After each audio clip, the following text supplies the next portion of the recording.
Ei, pessoal! Bem-vindos à Fórmula da Aprovação 2.0, essa nova forma de estudar direito administrativo como você nunca viu antes. Você sabe, né, que todo esse material ele foi codificado porque existe um QR Code em cada página do seu manual. Você que já me conhece sabe que as frases que estão em verde no seu material, elas respondem a 100 questões de prova. As frases em amarelo a 200 questões e as frases em vermelho a 300 questões de prova. Mas como fazer essas questões?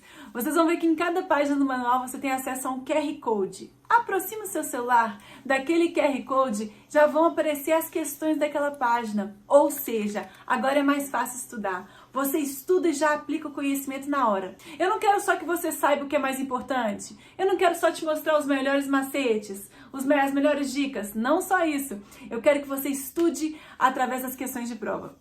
Gente, essa é uma única forma de estudar, não existe em nenhum outro lugar. Isso saiu de uma ideia que eu tive, graças a Deus, de uma inspiração. E eu tenho certeza que vai tornar a sua vida muito mais fácil. E é por isso que eu tô aqui. É isso que faz sentido a essa carreira de professora, você. Então vamos começar a falar sobre direito administrativo. Vamos lá, gente. Direito administrativo. O que é o direito administrativo? Direito administrativo, gente, é uma área do direito que regulamenta a função administrativa que o Estado desempenha. O Estado desempenha várias funções. Administra, julga, legisla, várias funções. E o direito administrativo cuida especificamente da função administrativa. Quando eu falo de função administrativa, eu falo da função que está ligada à execução do que está na lei. O poder executivo executa o que a lei estabelece para fins de gerir a máquina pública e alcançar o interesse público.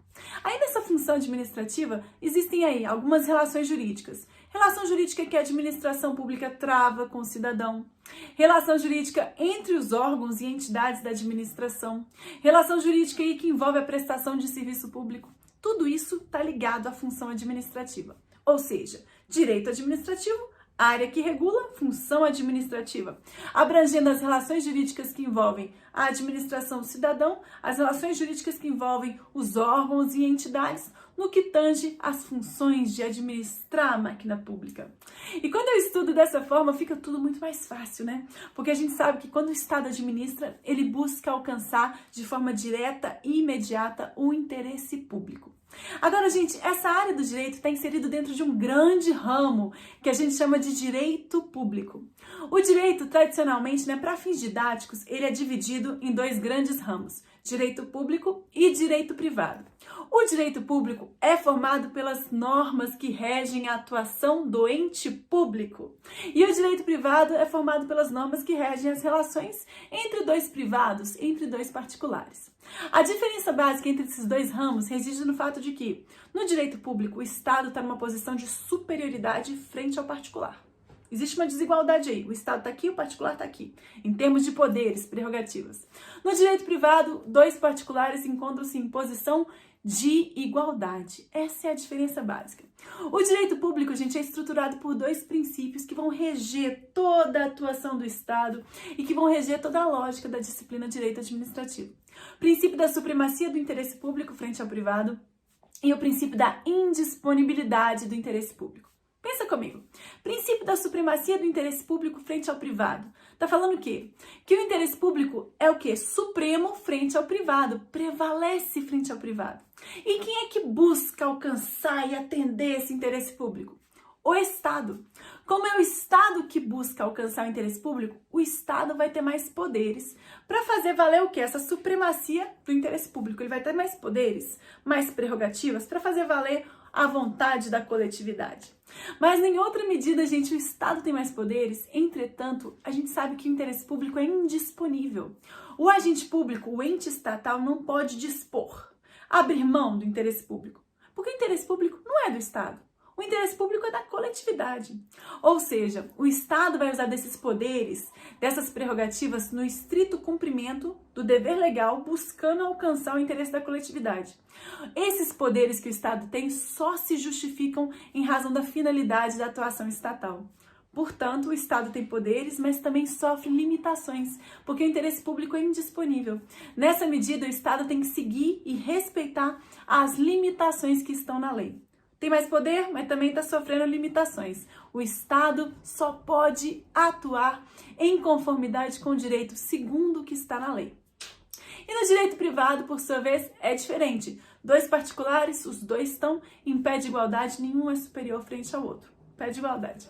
Quando eu falo direito administrativo, ele está inserido dentro desse grande ramo do direito público, porque o direito público regulamenta as relações jurídicas travadas pelo ente público. Dentro desse grande ramo, direito público, está o direito administrativo, que fala da função administrativa do Estado. Está o direito constitucional, que fala sobre a forma do Estado, a estrutura do poder do Estado. Está o direito tributário, que fala sobre a prerrogativa que o Estado tem de instituir tributo. Está o direito penal, que fala da prerrogativa que o Estado tem de punir aqueles que cometeram crimes. Tudo isso é direito público. Agora, no direito privado, gente, está, por exemplo, o direito comercial, direito empresarial, que trata aí sobre as relações que existem entre dois particulares. Lembrando que eu não posso falar que existe uma divisão absoluta entre direito público e direito privado. Esses dois ramos, eles se complementam em muitas situações. Além disso, existirão situações em que o Estado vai desempenhar uma atuação, vai assinar um contrato, por exemplo, regido pelo direito privado. Isso é possível. Então não existe uma divisão absoluta entre direito público e direito privado, não. Por essa razão eu falo que preponderantemente as relações travadas pelo Estado são regidas pelo direito público. Preponderantemente, mas não exclusivamente. O Estado pode também celebrar contratos privados, editar atos privados. É possível? Sim. Agora, quando eu falo de tudo isso, eu falo muito de Estado, né? E eu sei que você está pensando aí, o que é Estado? Gente, Estado é uma pessoa jurídica de direito público que é formado por 3 elementos: governo, povo e território. O Estado é formado por um governo soberano que governa quem? O povo. Povo que está onde? Em um determinado território. Lembra daquela empresa GVT? Tira o V, troca pelo P, GPT. O Estado é formado por um governo soberano que governa o povo que está em um determinado território. 3 elementos. No passado, a gente pensava que o Estado tinha personalidade jurídica de direito privado e de direito público, dependendo da situação. Essa corrente foi abandonada. Atualmente entende-se que o Estado é uma pessoa jurídica de direito público. Beleza, entendi qual que é o Estado e você falou muito de função administrativa. Mas, prof, é só a função de administrar que o Estado possui? Quais outras funções o Estado possui? Gente, o Estado tem a função de executar, julgar e legislar. 3 funções. Professora, mas quanto poder que o Estado tem? Tem muito poder. Sabe quem deu poder para o Estado governar? Nós, o povo. Todo o poder do Estado emana do povo. Todo o poder emana do povo. E esse poder é uno e indivisível. Agora, internamente, na estrutura estatal, internamente, o poder do Estado é uno e indivisível. Agora, dentro da estrutura estatal, existe uma tripartição entre 3 poderes estruturais. Por que razão? Se eu tenho tanto poder assim, se o Estado tem tanto poder, se ele concentrar todo esse poder em uma só figura, o poder do Estado é uno e indivisível, mas se concentrar todo esse poder uno e indivisível em uma só figura, a chance dela abusar é grande. Quer conhecer alguém? Dê poder a ela. Dê poder a ela para você ver como é que a coisa vai. Então, gente, em razão dessa situação, né, para evitar abuso de poder, o filósofo Montesquieu estabeleceu o que a gente chama de princípio da tripartição dos poderes. Existem 3 poderes estruturais dentro da estrutura do Estado: poder executivo, legislativo e poder judiciário. O poder executivo tipicamente executa, o poder judiciário tipicamente julga e o poder legislativo tipicamente legisla. Tipicamente, preponderantemente. Agora, gente, não posso falar que existe uma divisão absoluta de funções entre esses 3 poderes. Sabe por quê? Cada poder tem funções típicas e funções atípicas que são parecidas com as funções dos outros poderes. Vou dar um exemplo. O poder executivo tem a função típica de executar. Executar o que está na lei. Só que ele também, em algumas situações, ele desempenha uma função que é parecida com a do judiciário. Por exemplo, quando eu estou diante de uma situação em que há um processo administrativo. Processo administrativo, para quem não sabe, é aquele processo que corre no âmbito da administração. Quando o Estado, lá, o Poder Executivo, a administração, toma uma decisão no âmbito do processo administrativo, aquela decisão ali, né, é uma atividade de julgar, né, de decidir. Bem parecida com a função do judiciário, não é? Ou seja, o Poder Executivo tipicamente executa, mas atipicamente ele também vai realizar uma atividade muito parecida com a do Judiciário. Outra situação, o Poder Executivo tipicamente executa, mas ele também, em algumas situações, ele desempenha uma função bem parecida com a função do Legislativo. Por exemplo, quando o Presidente da República, chefe do Poder Executivo, edita uma medida provisória com força de lei. Força de lei é uma atividade muito parecida com a atividade do Legislativo. Além disso, quando o Executivo edita um regulamento autônomo, um regulamento que vai versar sobre organização administrativa, sem criar órgão, né, sem criar nova despesa, mas que versa sobre organização administrativa e que vai inovar no ordenamento jurídico. É um regulamento autônomo porque ele inova no ordenamento jurídico. Olha só, gente, olha o Executivo inovando no ordenamento jurídico, realizando uma atividade que é típica do Legislativo. Ou seja, cada poder tem funções típicas e atípicas que estão na Constituição Federal. Não há uma tripartição absoluta. Eu não posso falar que o Poder Executivo exclusivamente executa, o Poder Legislativo exclusivamente legisla, o Poder Judiciário exclusivamente julga. Não há essa exclusividade. Haja vista, gente, muita atenção que essa é a frase mais importante desse tópico. Haja vista que a tripartição dos poderes segue o critério da preponderância e não da exclusividade. Preponderantemente o Executivo executa, preponderantemente o Judiciário julga, preponderantemente o Legislativo legisla, preponderantemente, mas não exclusivamente. Professora, um poder pode delegar uma função para um outro poder? Como é que funciona? Pode trocar as funções? Tipo assim, o Poder Executivo não quer mais executar, troca a função com o Legislativo passa a executar agora, isso pode acontecer? Não, gente, isso não pode acontecer porque as funções típicas e atípicas estão na Constituição Federal, correto? Na Constituição Federal. Agora, gente, quando eu falo de Estado, função de Estado e tudo, é interessante a gente lembrar de alguns conceitos que fazem parte da matéria de direito constitucional, mas que dão uma norte aqui para o direito administrativo. Forma de Estado, sistema de governo e regime de governo. Vamos entender isso aí. Forma de Estado. Pessoal, essa está falando aí da forma política, da organização política do Estado. O Estado pode ser um Estado unitário ou Estado federado. Estado unitário é aquele no qual há um único centro de poder. Como se Brasília fosse o único centro político de poder no país. E Estado federado é aquele que é formado por vários entes federados, que têm autonomia administrativa e autonomia política. É o que acontece no Brasil. Nós temos os municípios, Distrito Federal, estados e a União. Entes federados, autônomos administrativamente e politicamente. Cada ente federado vai o quê? Eleger o seu governante. E as competências dos entes federados estão na Constituição. São unidades políticas autônomas. Por isso que a gente está vendo essa situação de pandemia, um conflito de competência, né? Temos uma situação em que a Constituição estabelece que é competência concorrente de todos os entes federados tratar sobre questões de saúde. A União vai tratar sobre o âmbito geral, o Estado no âmbito regional e o município em âmbito local, né? A União estabelece diretrizes gerais e existem esse outro escalonamento para os estados e municípios. Todos os entes federados são politicamente autônomos e existe essa situação aí que a gente está vivenciando agora. Forma de Estado federado. Pega o F de forma de Estado, o F de forma, o E de Estado, forma a sílaba fé. Fé de federação, beleza? Ok. Prof, e sistema de governo? Gente, o sistema de governo pode ser adotado pelas nações, sistema de governo presidencialista ou parlamentarista. No sistema de governo presidencialista, não há uma colaboração direta entre o executivo e o legislativo, porque no sistema parlamentarista existe uma cooperação, uma relação que existe entre o legislativo e o executivo no sentido de governar o país. Como que funciona? Lá na Inglaterra nós temos um chefe de Estado, que é a rainha da Inglaterra, que representa a nação perante as outras nações.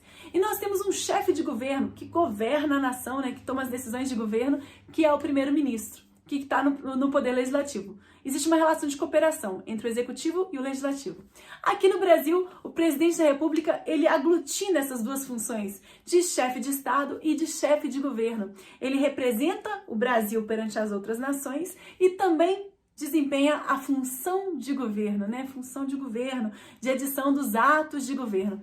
Quando a gente escutar função de governo nessa matéria, função de governo é sinônimo de função política. Está ligada à alta gestão do Estado. Decisões o quê? Em que o gestor tem ampla margem de liberdade para decidir como que ele vai atuar. Tipo assim, como que ele vai atuar, prof? Sanção, veto de lei, declaração de guerra são atos políticos, beleza? E regime de governo, gente, nós adotamos aqui no Brasil o regime de governo democrático. Ah, esqueci de falar um macete. Sistema de governo, você pega a sílaba SI, de sistema, pega a sílaba GO, de governo, forma a palavra sigo. Sigo quem? Sigo o presidente que a gente segue. Sistema de governo presidencialista. Além disso, gente, quando a gente estiver falando de forma de governo, eu estou analisando a relação que existe entre o governante e a população, e os cidadãos. Quando eu tenho uma forma de governo em que todos participam da escolha do nosso representante, que vai cumprir um prazo de mandato certo, né? Eu estou diante de uma forma de governo republicana, que é o que acontece no Brasil. E regime de governo, gente, democrático, porque todos nós participamos desse processo de escolha, que eu acabei de falar com vocês. Macete, forma de governo. Pega o FO de forma, mais GO de governo, forma a palavra fogo. Fogo, imagina o Dom Pedro lá colocando fogo na República, tá bom? E regime de governo, pensa o seguinte, gente. Regime para emagrecer é coisa do demo. Demo de democrático. Além disso, regime é tão democrático que o prato é todo colorido, né? Tem espaço para todo mundo. Ninguém vai esquecer disso agora. Beleza, prof, tô entendendo isso tudo, mas me explica uma coisa. Como que a gente chegou nesse modelo de Estado hoje? Porque nós estamos em um Estado de direito social democrático. Como que isso aconteceu? Gente, lembra lá do absolutismo? Onde o rei tinha o quê? Poderes absolutos e podia fazer o que ele bem entendesse? Podia fazer mesmo, o que ele bem entendesse. Depois daquela etapa do absolutismo, começou a surgir uma classe que é a classe burguesa. Classe burguesa dos comerciantes, os grandes empresários. Hoje, né, todo mundo é muito burguês. Esses grandes empresários fazem parte dessa burguesia. Essa classe burguesa começou a realizar atividades do comércio e começou a se enriquecer. Se enriquecer, comprava terra, adquiria terra, isso aí, tudo, né, aquela mania de grandiosidade do ser humano. E aí começou a se enriquecer. E aí, prof, o que aconteceu quando começou a se enriquecer? Aí, gente, que a classe burguesa falou assim pro monarca: rei, você não pode vir aqui e confiscar minhas terras, não. Você não pode restringir a minha liberdade individual, não. Você tem que respeitar. Tem limite. A sua atuação tem limite. Foi a primeira situação em que nós vimos aí o Estado começou a ter uma limitação na sua atuação. O Estado passou a ser um Estado de direito, Estado que tem a sua atuação limitada pela lei, estabelecida na lei. E a lei estabelece o quê? Passou a estabelecer o quê? Respeite a liberdade individual do cidadão e o direito de propriedade. O Estado começou a ter limite, gente. Estado de direito, Estado que segue, obedece o direito. Entretanto, ao longo desse processo evolutivo, a classe burguesa começou a ter mais e mais dinheiro, cada dia mais. E começou a surgir uma classe, né, de operários, cada vez com menos dinheiro, menos condição, sendo verdadeiramente explorados. Olha só, o burguês que foi explorado pelo rei agora está explorando os trabalhadores. Olha que dificuldade. Começou a ser explorado.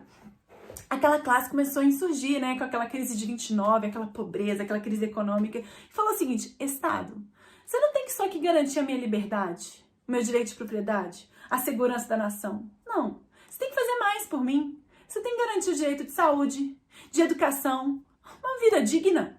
Você tem que garantir uma vida digna para mim. Tem que garantir uma vida digna para mim. Então, o Estado que, né, em razão dessa situação toda, passou a não só assegurar direito de liberdade, direito de propriedade, como também passou a ter uma prestação ativa, né, positiva. Passou a prestar serviços de educação, saúde para a população. Então ele passou a ter um dever de quê? Um dever de bem-estar social, de garantir o bem-estar social. Entramos nessa fase. Depois de um certo período, gente, chegamos ao modelo atual no qual todos nós participamos do processo de escolha do nosso representante. Estamos hoje em um Estado de direito, Estado que obedece o direito à lei. Estado de bem-estar social, porque o Estado hoje presta serviços para a coletividade e é um Estado também democrático. Todos nós participamos da escolha do nosso representante. Tudo isso, né? Chegamos ao modelo atual que é utilizado hoje, que é o modelo mais avançado, beleza? Mais interessante para a população, com certeza. Mas ao longo dessa atuação do Estado, o direito administrativo foi se desenvolvendo. Um ponto importante, né, que quando eu falo que o direito administrativo regula a função administrativa que o Estado desempenha, é muito importante a gente lembrar, gente, que o direito administrativo é um ramo do direito que não está codificado. Existe Código Civil, existe Código Penal, mas não tem código do direito administrativo. Não tem código. Mas, prof, como que foi o processo também de evolução dessa regulamentação da função administrativa, né? Como que foi o processo de definição do direito administrativo? Gente, várias correntes ao longo do tempo se propuseram a conceituar o direito administrativo. Vou falar sobre elas. Primeira corrente, direito administrativo. É aquela área do direito que regula a função do poder executivo, que o poder executivo desempenha. Tá certo. Tá certo, mas tá errado, porque os outros poderes, judiciário e legislativo, também desempenham atipicamente funções administrativas. Então, não tá certo não, tá certo não. Foi abandonada essa corrente. Segunda corrente, direito administrativo é aquela área do direito que regulamenta as relações jurídicas que o Estado estabelece. Tá certo. Gente, tá errado, porque pensa só. O direito tributário regula a relação jurídica que o Estado estabelece. Quando o Estado cria um tributo, o direito tributário regula aquela relação, né, entre o Estado e o cidadão, que envolve a cobrança daquele tributo. Então existem outros ramos, né? O direito penal vai regular aquela relação e o poder que o Estado tem de punir os criminosos. Ou seja, o direito administrativo não regula toda a atuação do Estado, não. Essa corrente também foi abandonada. Aí surgiu aquela corrente que falou o seguinte: direito administrativo é o conjunto de leis que regula a função que o Estado desempenha para alcançar o interesse público. Leis, alcançar o interesse. Prof, tá bem certo, né? Gente, sabe por que não tá certo? Porque essa corrente, ela desconsiderou a importância de outras fontes do direito administrativo, como a jurisprudência, como os costumes, como a doutrina. Então também foi abandonada. Próxima corrente. Direito administrativo é aquela corrente que regula a prestação do serviço público realizado pelo Estado. Tá certo, mas é só serviço público que o Estado realiza? Quando eu falo de função administrativa, eu falo de quais atividades, prof? Prestação do serviço público, exercício do poder de polícia, atividades de fomento do Estado, intervenção do Estado na propriedade privada. Não é só serviço público, não. Essa corrente também foi abandonada. Já sei então. Direito administrativo é aquela área do direito que regulamenta a atividade que o Estado realiza para alcançar o interesse público. Falei bem amplo, sem conceituar nada, sem especificar nada, para não ter erro. Gente, ficou amplo demais, né? Direito administrativo regular as funções ligadas, voltadas a alcançar o interesse público. Ficou muito amplo, não está definido isso não, também foi abandonado. Surgiu uma outra corrente, a corrente negativista. Já sei, direito administrativo é tudo que não é regulado pelas outras áreas do direito. É o que sobrou. Definir algo falando do que sobrou. Gente, do que sobrou, não, que feio. Não, essa corrente também foi abandonada. Atualmente, adota-se o critério funcional. Direito administrativo é a área do direito que regula a função administrativa que o Estado desempenha para fins de alcançar e atender de forma direta, concreta e imediata o interesse público, envolvendo aí as relações jurídicas que existem entre a administração e os cidadãos e as relações que existem entre os órgãos e entidades da administração pública. Não esquece esse conceito, não, você vai brilhar na hora da prova. Agora, prof, quando você fala aí, né, regula a função administrativa, né, regula quer dizer que são regras. Prof, como que surgiu essas regras? Quais são as fontes? De onde vêm essas regras do direito administrativo? Pessoal, são 4 fontes que vão aparecer na sua prova. Na verdade, são 5, mas 4 que despencam nas provas. Vamos lá. Gente, fontes do direito administrativo. Lei, única fonte primária. Jurisprudência, doutrina, costumes, fontes secundárias. Existe parte da doutrina que também fala dos princípios gerais do direito, que eu falo também, que também é uma fonte secundária. Vamos citar cada uma delas. Lei. eu estou em um Estado de direito. Estado que obedece o direito, que segue o que está na lei. Estado que segue o que está na lei. Né, prof? Se ele segue o que está na lei, a lei é a única fonte primária do Estado, da atuação do direito administrativo. Fonte primária do direito administrativo, só a lei. Mas, prof, quando tá falando esse termo lei, tá compreendendo o quê, prof? Constituição, lei complementar, lei ordinária, atos normativos infralegais. O que é um ato normativo infralegal? Gente, na hierarquia das normas, eu tenho a Constituição aqui, lei complementar, lei ordinária. Fala que não tem hierarquia entre lei complementar e lei ordinária, não. São assuntos diferentes. Aí, embaixo das leis, eu tenho atos normativos, normas, que vão o quê? Clarificar, facilitar a aplicação da lei. A norma, ela não inova no ordenamento jurídico. Em regra, o ato normativo não vai inovar no ordenamento jurídico, salvo quando eu estiver falando especificamente sobre o regulamento autônomo, que é o único ato normativo que inova no ordenamento jurídico. Única hipótese, mas a gente vai falar sobre isso quando a gente falar de poderes, tá bom? Então, o ato normativo não inova no ordenamento jurídico em regra, mas o ato normativo ele vai ser editado em sua grande maioria, né, pelo Poder Executivo, que vai editar atos, normas, decreto, resolução, atos normativos que vão clarificar, facilitar a aplicação da lei. Aqueles atos normativos estão facilitando a aplicação da lei por quem? Pelo Estado. O Estado que editou aquele ato normativo, o Executivo que editou aquela norma ali, aquele ato normativo, tem que seguir aquela norma. Então, gente, o ato normativo está inserido aí dentro dessa primeira fonte, dessa fonte primária, lei.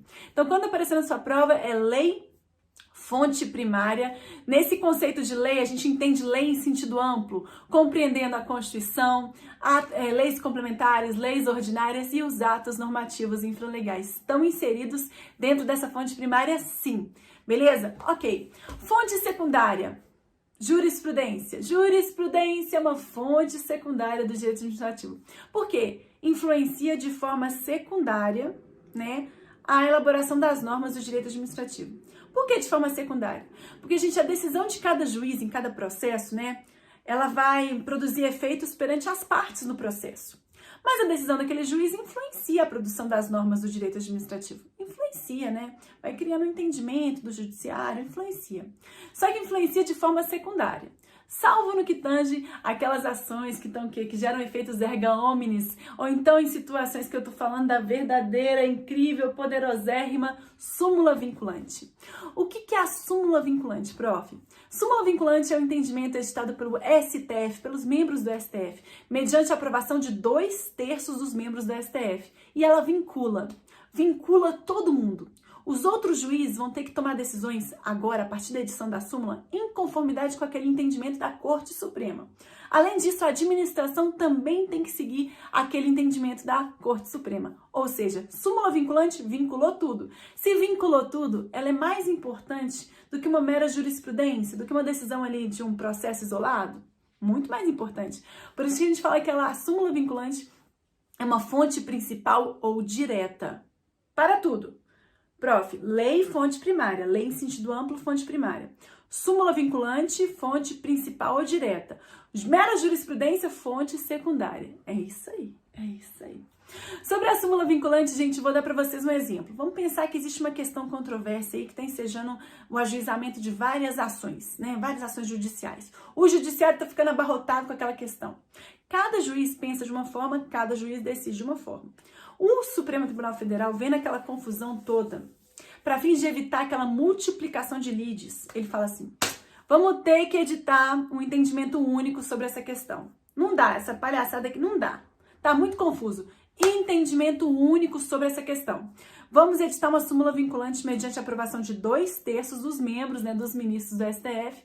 E essa súmula vai vincular todo mundo. É assim que funciona, tá bom? Lembre-se disso. Outra fonte secundária é a doutrina, né, o conjunto dos estudos, dos estudiosos da matéria de direito administrativo. Doutrina. Outra fonte, gente, costumes. A doutrina é uma fonte secundária. Os costumes é uma fonte secundária indireta que também vai influenciar na produção das normas do direito administrativo. Inclusive, os princípios gerais do direito também são fontes aqui. Também é uma fonte indireta, secundária, do direito administrativo. Não cai muito, mas eu tô falando por desencargo de consciência, né? pro desempenho, pra ficar aqui tudo muito claro. Beleza. Prof, e assim, quem pode legislar? Quem tem competência, né? Se você falou aí que a lei é a fonte primária do direito administrativo, quem vai editar as leis que regulamentam essa função administrativa? Quem, professora? Gente, a competência ela é concorrente. Todos os entes federados podem editar normas que regulam a função administrativa que o Estado desempenha. Só que a União vai editar normas o quê? Gerais. Os outros entes federados vão editar normas em conformidade com o seu âmbito de atuação. Ok? Respeitando as normas gerais.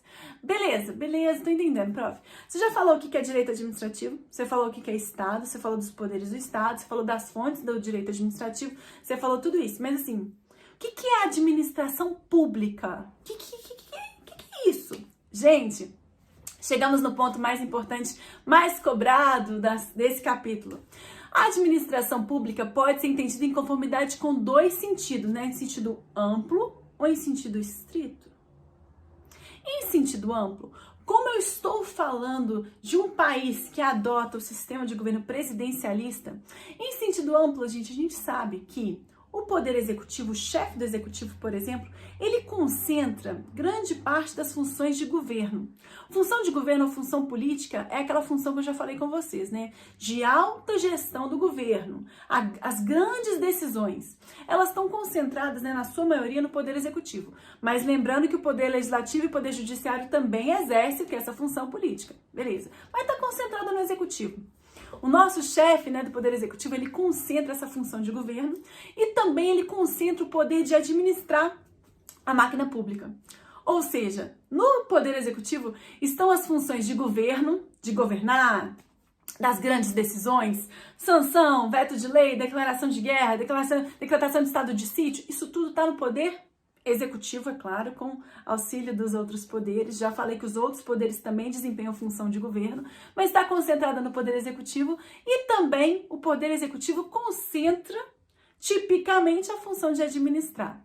Então, se eu estiver falando de administração pública em sentido amplo, eu estou falando da função política e da função administrativa, das duas funções.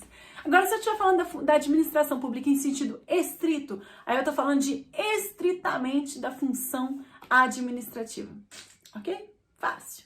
Professora, esse que é o ponto mais cobrado desse tópico do edital, é isso? Não, gente, o ponto mais cobrado é o conceito de administração pública segundo o critério objetivo e segundo o critério subjetivo. Existe uma outra classificação, vamos entender aí. A administração pública segundo o critério subjetivo,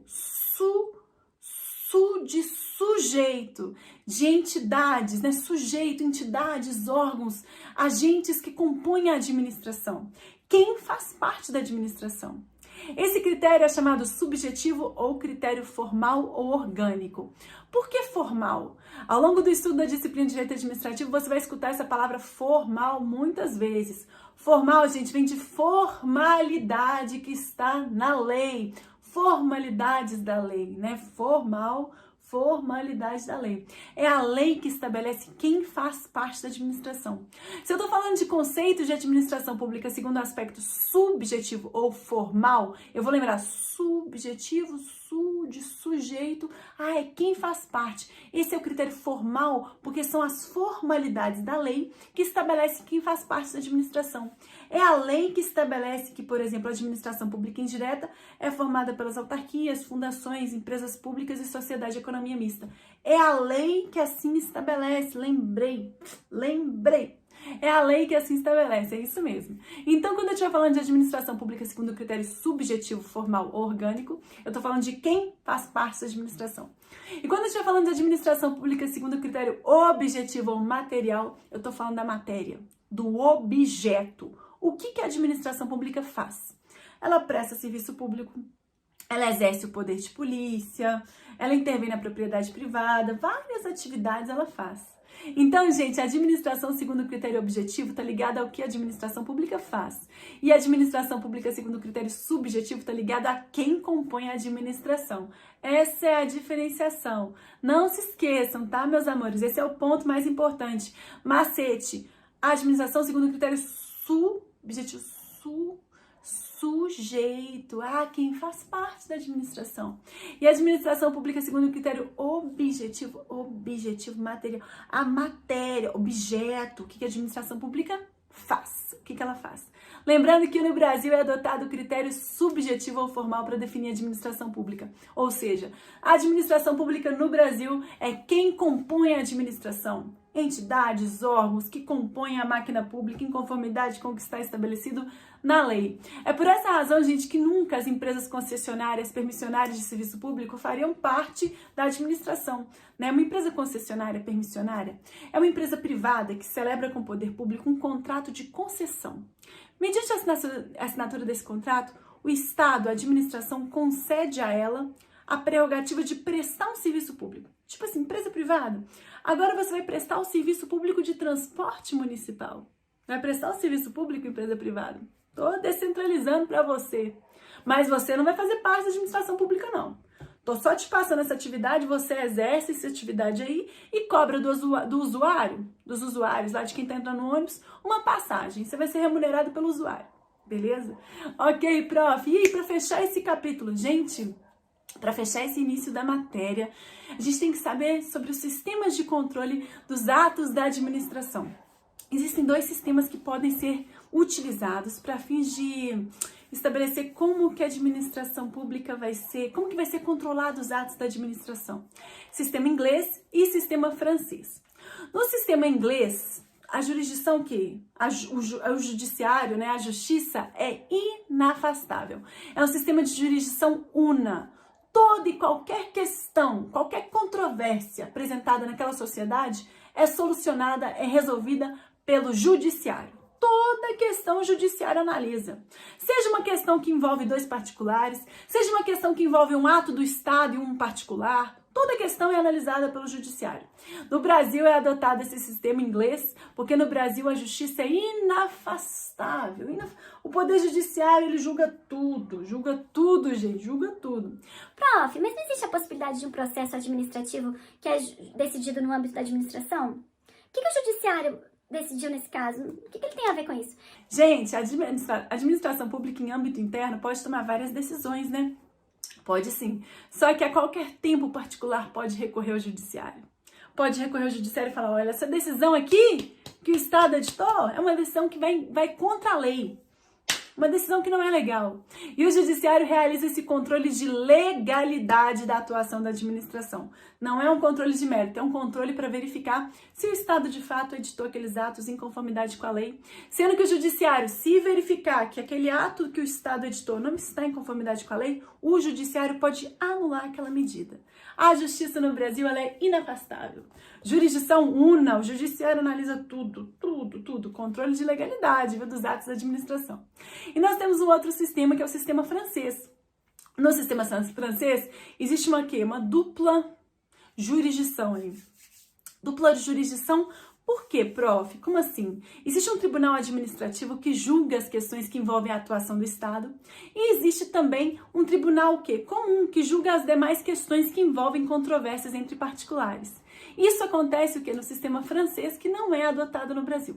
Não é adotado no Brasil. Beleza? Fechamos esse capítulo, vamos revisar? Vamos revisar essa matéria? Vamos lá, gente, frases poderosas. As frases que respondem o maior número de questões de prova nesse capítulo. Vamos que vamos. Primeira frase, o poder estatal é uno e indivisível, mas o exercício do seu poder pode ser dividido entre 3 poderes estruturais, executivo, legislativo e judiciário. Gente, 13% das questões, poder do Estado uno e indivisível. Agora, internamente, dentro do Estado, existe uma tripartição de funções entre 3 poderes. Cada poder desempenha suas funções típicas e atípicas de forma harmônica. Não existe hierarquia entre o poder. No poder executivo não prevalece frente ao judiciário, nem o legislativo. Não existe hierarquia. De forma harmônica, eles vão controlar as suas atuações, né? Um poder controla do outro poder. De forma que não há nenhum abuso de poder, beleza? Visando não ter nenhum tipo de abuso. A gente sabe que na prática, né, é outra situação. Segunda frase. A separação de funções entre os 3 poderes é realizada a partir do critério da preponderância e não da exclusividade. Os poderes desempenham preponderantemente suas respectivas funções típicas e, em determinadas situações admitidas na Constituição, realizam atividades atípicas. Cumpre destacar que as funções dos poderes são reciprocamente indelegáveis, 18% das questões. Gente, cada poder exerce suas funções típicas e funções atípicas, que são funções parecidas correlatas com as funções dos outros poderes. Não existe tripartição de funções com base na exclusividade, sim na preponderância. Preponderantemente o executivo executa. Preponderantemente o legislativo legisla. Preponderantemente o judiciário julga. Preponderantemente, mas não exclusivamente. O judiciário, em algumas situações, ele desempenha atividades de administrar, atividades de legislar, né, parecidas com a do legislativo, quando ele edita regulamentos que regem os tribunais. O legislativo também, em algumas situações, ele administra, quando ele instaura um procedimento licitatório. Ele também vai julgar, quando a gente vai falando de crimes de responsabilidade que o presidente da República cometer. Entendi. Cada poder tem funções típicas e funções atípicas parecidas com as funções dos outros poderes. E essas funções são reciprocamente indelegáveis porque é a Constituição que estabelece. É a Constituição que estabelece as funções típicas e atípicas de cada poder. Próxima frase. A lei em sentido amplo constitui fonte primária. 4% das questões. Lei em sentido amplo, fonte primária. Por que em sentido amplo? Porque abrange a Constituição, lei complementar, lei ordinária, atos normativos infralegais, também está dentro dessa lei em sentido amplo, fonte primária do direito administrativo. Próxima aí, frase. São fontes do direito administrativo a lei, jurisprudência, doutrina, costumes e os princípios gerais do direito. 3% das questões. Próxima frase. O direito administrativo é o ramo do direito público que tem como objeto as relações internas da administração entre os órgãos e entidades, as relações entre a administração e os administrados, administração e cidadãos, e as atividades que a administração desempenha, presta serviço público, realiza atividade de fomento, intervenção e etc. É o conceito de direito administrativo que responde a 3% das questões de prova. Não esquece isso não, não esquece isso não.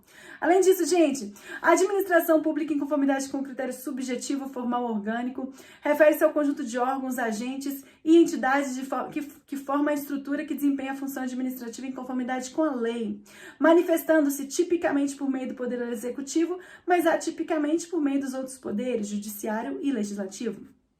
E a administração pública em conformidade com critério objetivo, material ou funcional refere-se à própria função ou atividade administrativa que é realizada.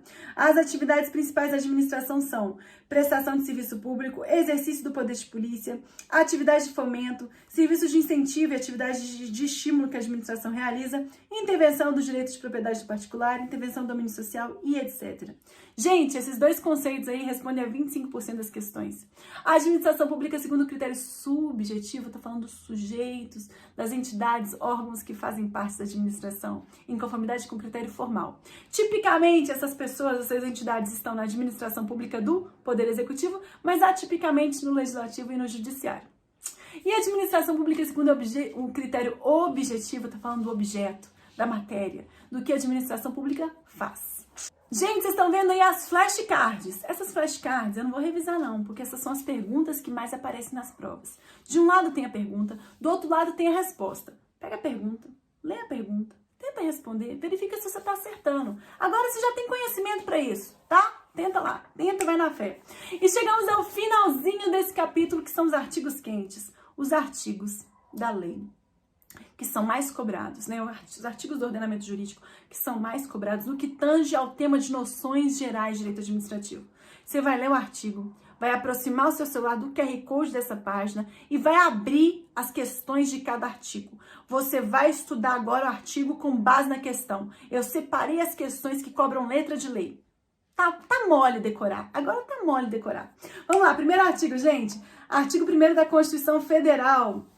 A República Federativa do Brasil, formada pela União Indissolúvel dos Estados e Municípios do Distrito Federal, constitui-se um Estado democrático de direito, tem como fundamento soberania, cidadania, dignidade da pessoa humana, valores sociais do trabalho, da livre iniciativa, pluralismo político. Gente, vai falar do federalismo aí. Questão 1 a 141. Tem muita questão de direito constitucional aí? Tem, gente, mas direito administrativo tá juntinho com o constitucional. Tem coisa que não dá pra separar, não. Que se separar é burrice. Se separar é burrice. Então faz essas questões aí.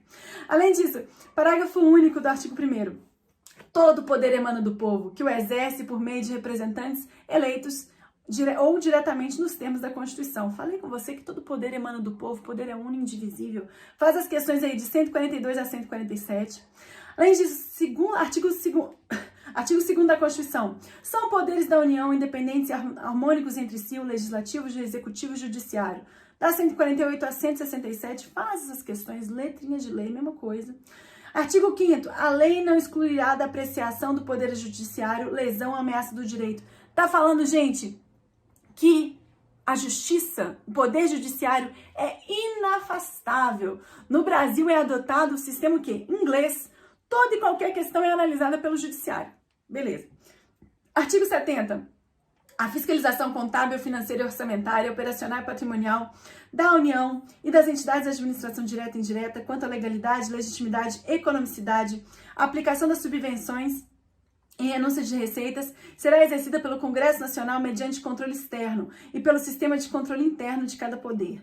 169 a 177, façam essas questões aí, gente. Façam essas questões aí que tá falando daquele poder, daquela atuação que o Poder Legislativo realiza, né, de fiscalização das contas públicas com auxílio do Tribunal de Contas.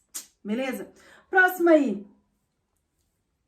Artigo 5º, inciso 2º. Ninguém será obrigado a fazer ou deixar de fazer alguma coisa, senão em virtude de lei. Pessoal, falei com vocês, né? Lei é fonte primária do direito administrativo. O Estado só faz o que está autorizado em lei. O particular pode fazer tudo, exceto o que a lei proíbe. É diferente. Já vou falar sobre legalidade daqui a pouquinho. Próximo artigo.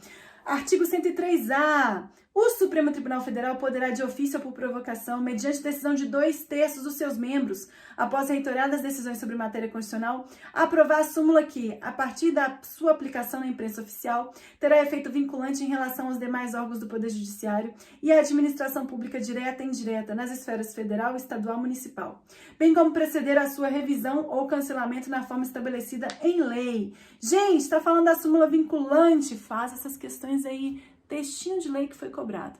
Pessoal, com isso aí você vai conseguir aí memorizar esses diplomas legais de uma forma nunca antes vista. Espero que vocês tenham gostado. Vejo vocês na próxima aula. Um beijo grande. Tchau, tchau.